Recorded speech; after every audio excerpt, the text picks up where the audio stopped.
ইতিমধ্যে আপোনালোকে জানে যে আমি ধুবুৰী জিলা কৃষক মুক্তি সংগ্ৰাম সমিতি আৰু ধুবুৰী জিলা ছাত্ৰ মুক্তি সংগ্ৰাম সমিতিৰ উদ্যোগত যে যোৱা কেইটাদিন ধৰি চাপৰ ৰাজচক্ৰৰ অন্তৰ্গত চৰুৱা বাকৰা চিৰাকটাত যি উচ্ছেদ চলাইছিলে এই উচ্ছেদৰ বিৰুদ্ধে আমি উচ্ছেদিত লোকসকলক পুনৰ সংস্থাপন দিয়াৰ দাবীত আৰু ভূমিহীন লোকক ভূমি প্ৰদান কৰাৰ দাবীত আমি চাপৰ ৰাজচক্ৰৰ সন্মুখত আজি 3 দিন ধৰি কৃষক মুক্তি সংগ্ৰাম সমিতি আৰু ছাত্ৰ মুক্তি সংগ্ৰাম সমিতিয়ে উচ্ছেদিত লোকসকলৰ ন্যায্য দাবীৰে তেওঁলোকে 3 দিন ধৰি এই আন্দোলন চলাই আছে আৰু এই আন্দোলন যেতিয়ালৈকে ধুবুৰী জিলা প্ৰশাসন বা অসম চৰকাৰৰ বিষয়াসকলে যেতিয়ালৈকে আশ্বস্ত নকৰিব যে আমি উচ্ছেদিত লোকসকলক ভূমি প্ৰদান কৰিম বা তেখেতসকলক উপযুক্ত ক্ষতিপূৰণ দিম তেতিয়ালৈকে আমাৰ এই আন্দোলন চলি থাকিব।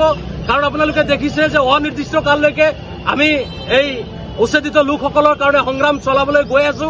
গতিকে আমি অসম চৰকাৰৰ স্পষ্ট দাবী যে যিসকল বৈধ ভাৰতীয় লোকসকলক হাৰাশাস্তি কৰি আছে তেখেতসকলক এনেকুৱা ধৰণৰ ষড়যন্ত্ৰ বলি নকৰি তেওঁলোকক উপযুক্তভাৱে সংস্থাপন প্ৰদান কৰক আৰু তেওঁলোকক উপযুক্ত ক্ষতিপূৰণ দিয়াৰ কাৰণে ব্যৱস্থা কৰক। ইতিমধ্যে দেখিছে যে অসমৰ বিভিন্ন ঠাইত চৰকাৰে উচ্ছেদ চলাইছে। আপোনালোকে কোকৰাঝাৰ জিলাৰ পৰ্বতজোৰাত বড়ো সম্প্ৰদায়ৰ লোকসকলক উচ্ছেদ কৰিছে। ইফালে আপোনাৰ পলাশবাৰীত বড়ো লোকসকলক উচ্ছেদ কৰিছে। কাৰ্বি আংলঙত কাৰ্বি লোকসকলক উচ্ছেদ কৰিছে। লখিমপুৰত মিচিং জনগোষ্ঠীৰ লোকসকলক উচ্ছেদ কৰিছে।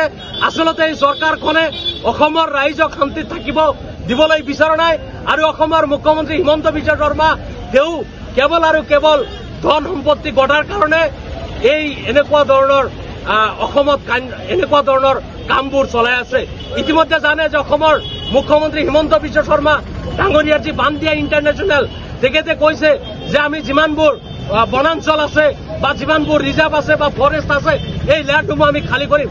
কিন্তু দেখা গৈছে হিমন্ত বিশ্ব শৰ্মা ডাঙৰীয়াৰ যি বান্দিয়া ইণ্টাৰনেশ্যনেল 29 বিঘা মাটি সেই মাটিও কিন্তু ফৰেষ্ট বিভাগৰ। গতিকে তেখেতে কেনেকৈ মুখ্যমন্ত্ৰী হৈ সেই মাটিখিনি তেখেতৰ পত্নীৰ নামত মালিকী স্বত্ব ল'ব পাৰিলে এই কথাটোও কিন্তু আমি প্ৰশ্ন উত্থাপন কৰিছো। আৰু তেখেতৰ পত্নীৰ নামত অসমৰ বিভিন্ন ঠাইত বিঘা মাটি কিন্তু আপোনালোকে চাইছে।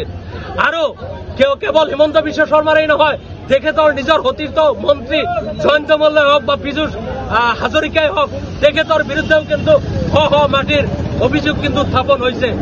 গতিকে অসমৰ নাগৰিকসকলক বুজি উঠা প্ৰয়োজন যে যিসকল লোকক উচ্ছেদ চলাই আছে এই লোকসকল কিন্তু বৈধ ভাৰতীয়।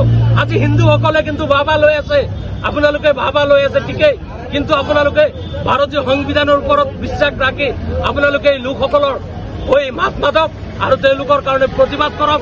তেতিয়াহ'লে ঐক্য আৰু সমন্বয়ৰ শান্তি গঢ়ি উঠিব বুলি আমি বিশ্বাস কৰোঁ। ধন্যবাদ।